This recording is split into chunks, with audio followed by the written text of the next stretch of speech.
Funding for Schaefer-Ellis is provided by Big Ass Fan. Here's my impression of John Lennon. Hi, I'm John Lennon, and I'm the lead singer of the Beatles. Anyways, I'm finally here, the Disney Renaissance ranking. How you do, fellow millennials? The Disney Renaissance consists of The Little Mermaid to Tarzan. Keep in mind, these are just my dumb opinions, you don't have to agree with them. Okay, I know that intro is fast, but we're starting now, okay? Okay, go. Pocahontas is so bland and predictable. Pocahontas is a boring character. John Smith is a forgettable character. The villain is hilariously awful. The only character I liked was the funny raccoon sidekick that doesn't even talk. The history aspect of this movie is offensively awful. I know some people defend the history aspect because it's a movie made for babies and the real story is too dark. I don't care, give kids the brutal truth. I won't settle for anything less than the brutal truth. Brutal. Brutal.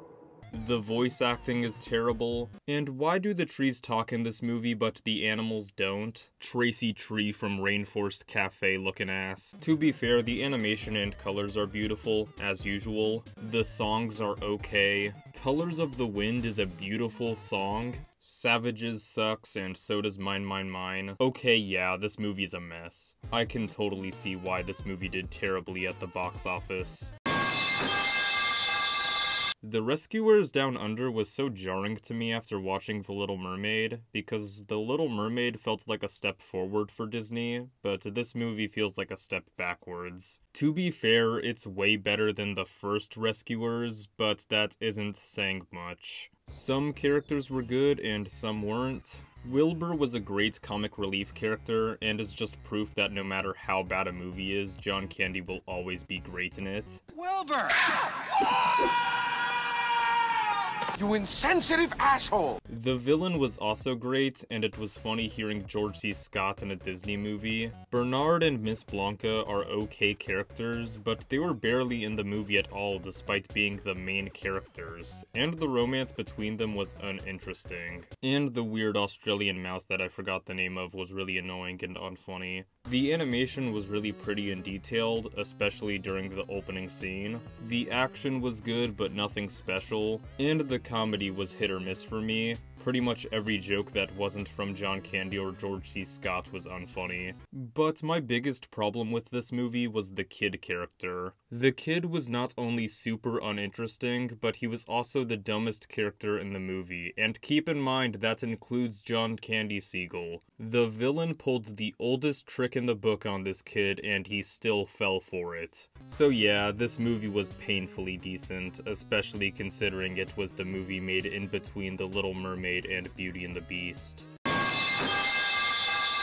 Tarzan was great and all, but where was Milo? Please, somebody else get this reference, I can't be the only one. Tarzan is a great, heartfelt lead character. Jane is an interesting and charming damsel in distress character. However, Turk is one of the unfunniest Disney comic reliefs I've ever seen. Tantor is not as unfunny as Turk, but he still never got a laugh or even a smile out of me. Clayton is a boring villain with a boring motivation. The animation is great and super alive as usual. The action is great, the emotional scenes are touching. The opening of the movie is a great suspenseful hook. The comedy is bad, as I've briefly mentioned earlier. But the worst part about this movie for me is the music. I'm okay with a Disney movie not having songs, but if a Disney movie is gonna have songs, then make the characters actually sing the songs. For some reason, instead of making the characters sing songs in this movie, Disney had Phil Collins sing over the entire movie. Why? And the songs themselves are just okay and aren't anything special. I'm not a Phil Collins hater or anything. I liked him when he was a part of the band Genesis, and In the Air Tonight is still great despite being a bit overplayed. But it just would have been infinitely better if Phil Collins voiced Tarzan and the songs were incorporated into musical numbers. And the fact that the king of animated musicals didn't do that is just mind-boggling.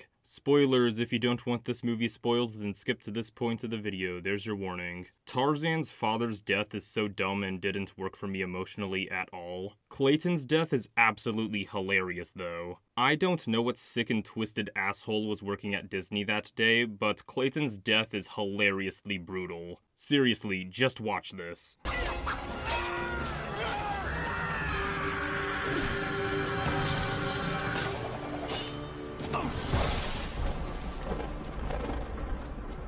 Overall, it's a good movie, but it has a lot of problems.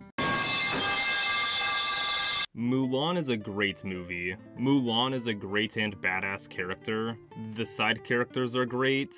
The villain is okay. However, time to give you an unpopular opinion of mine. Mushu is an unfunny and unfitting comic relief that goes against the tone the movie is going for. It's just my personal opinion. I know a lot of people love Mushu. The animation is beautiful like always. The action is great, especially the snow scene. The emotional scenes are great, especially the burned village scene. The music is okay, with the only truly amazing song being I'll Make a Man Out of You. But my biggest problem with this movie is something I briefly mentioned earlier with Mushu, the comedy. It's not funny, and it doesn't work for the dark and mature tone the movie is going for. But Mr. Seal, man, the Disney's made a movie that without the comedy, so you can just watch that. Yeah, well, that's one of the worst movies I've ever seen. Overall, it's a great movie that I would recommend watching, but it's not one of my favorites.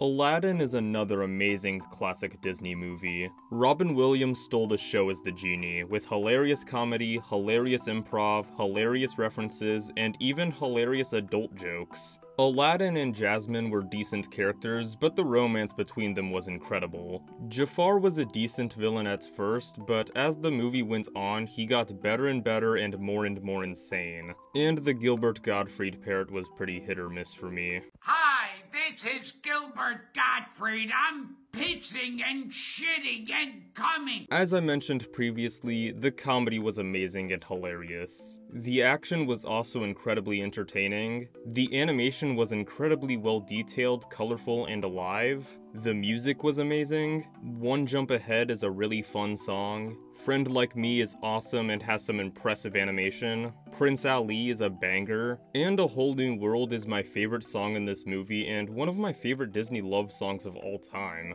The song is beautiful, magical, and really emotional. The only issue I had with this movie was the dated CGI. But other than that, this movie is amazing. It's a classic for a reason.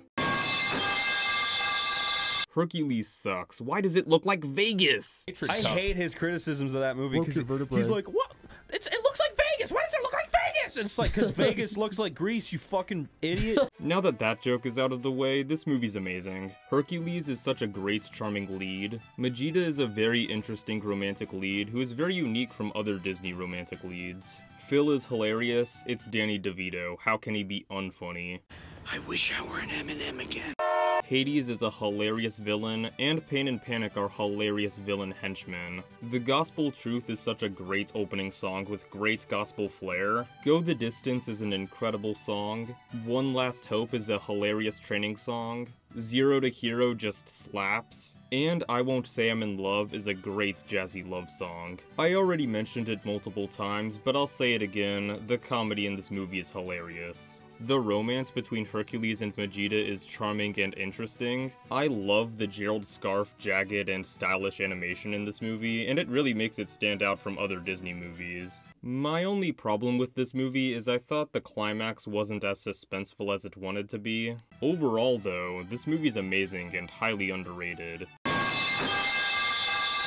The Hunchback of Notre Dame is one of my favorite Disney movies, and it's only number 4 on this list. Yeah, I think it's safe to say that the 90s was a good decade for Walt Disney animation. The Hunchback is a tragic character, Esmeralda is a daring love interest for Disney, Frollo is the second best Disney villain of all time because he's such a complex character. However, Phoebus is a kinda boring character, the goat is a kind of annoying sidekick, and of course the gargoyles are terrible, unfunny comic reliefs. The animation is colorful yet also dark, and it has such a grand scale. And speaking of dark, the dark tone of this movie is incredible and super ballsy for a Disney movie. The themes of acceptance, corruption in the church, and even sex is so unique and dark for a Disney movie that I still can't believe Disney approved this movie. That being said, the dark and tragic stuff in this movie is dragged down a little bit by the babyish and unfunny slapstick in certain scenes, like the escaping the festival scene, the final battle, and pretty much every scene with the gargoyles. One of my favorite parts of this movie is the soundtrack. It is without a doubt one of the best in all of Disney. The Bells of Notre Dame is such a powerful and emotional opening song. Out There is such a beautiful song. Topsy Turvy is a great comedy song, and is one of the few moments in this movie where the comedy actually works. God Help the Outcasts is another beautiful and emotional song. Hellfire is the second best villain song in a Disney movie. And Guy Like You is awful. Yeah, this movie can be messy at parts, but the good moments in this movie definitely outweigh the flaws. The Little Mermaid is the first movie of the Disney Renaissance and is a huge improvement over the Dark Age movies. Ariel is a great character, and her romance between the prince is great. Ursula is a great, intimidating villain. The comedy in this movie is hilarious, especially the stuff with Sebastian, Scuttle, and the chef. The animation is colorful and alive. The songs are fantastic. Part of Your World is a beautiful song, and is my personal favorite song in the movie. Under the Sea is super catchy and fun. Poor Unfortunate Souls is kinda bland at first, but the second half turns into a super great and diabolical villain song. Les Poisons is probably the worst song in this movie, but it's still kind of a banger. And Kiss the Girl is great and romantic. This is an amazing movie, and I highly recommend watching it if you haven't already. Beauty and the Beast is a Disney classic for a reason. Belle is an amazingly kind, charming, and complex character. The Beast is an incredibly intimidating and mysterious character. And the romance between both Belle and the Beast is probably the best romance in all of Disney. The two do not get along at all at first, but after a while they start to see the kindness in each other, and they eventually fall in love, which leads to the best character arc in all of Disney. Gaston is also an incredibly funny yet intimidating villain, and just like the Beast, has an incredible character arc in the second half. The animation is absolutely gorgeous and beautiful, and so is the music.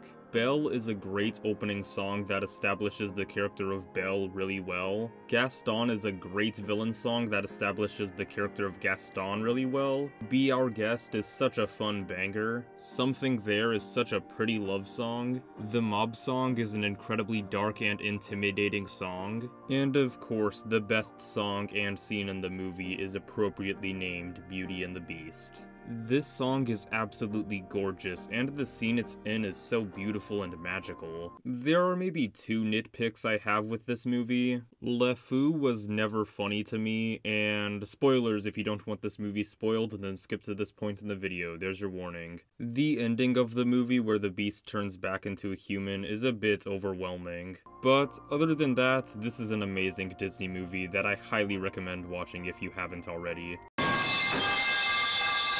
Yeah, I know it's cliched to give The Lion King the top spot, but it deserves it. Simba is an incredible character, Timon and Pumbaa are hilarious comic reliefs, the hyenas are hilarious villain sidekicks, and Scar is still one of my favorite villain characters of all time. The animation is beautiful, from the characters' facial expressions, to the way the characters move, and the vibrant colors.